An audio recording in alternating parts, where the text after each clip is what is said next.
പ്രത്യേകിച്ച് ഇന്നത്തെ കാലഘട്ടത്തിൽ എന്റെ പ്രിയമുള്ളവരെ പഴയതുപോലെയല്ല, പഴയ കാലഘട്ടം പോലെയല്ല.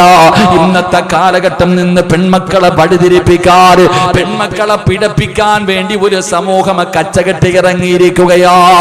അങ്ങനെയുള്ള ഈ കാലത്ത്, ഇന്നത്തെ കാലഘട്ടത്തിൽ ഒരു പെണ്ണിനെ ഇസ്ലാം അല്ലാഹുവേ മുസ്ലിമിനെ പോലെ വളർത്തി, അവൾക്ക് അദബ് പഠിപ്പിച്ചു കൊടുത്തു, അവൾക്കൊരു നല്ല ചെറുപ്പക്കാരനെ കണ്ടെത്തി അവന്റെ കയ്യിൽ പിടിച്ചു കൊടുക്കുന്നത് വല്ലാത്ത ത്യാഗമാ. അത് വല്ലാത്ത ത്യാഗമാണ്. ആ ത്യാഗത്തിനാണ് അല്ലാഹു സ്വർഗ്ഗത്തിലെ മുത്തുനബിയുടെ കൂടെ കൂടാൻ കഴിയുമെന്ന് പറയുമ്പോ എന്റെ പ്രിയമുള്ളവരെ, ഈ സദസ്സിലിരിക്കുന്ന വാപ്പമാര്, നൊന്ത് പ്രസവിച്ച ഉമ്മമാര്, പെൺമക്കളെ വളർത്തേണ്ട രീതിയിൽ വേണം വളർത്താൻ. കാരണം എന്തെന്നറിയുമോ? ഒരു പെണ്ണ് നന്നായാ ലോകം നന്നാവുകയാ. ഒരു പെണ്ണ്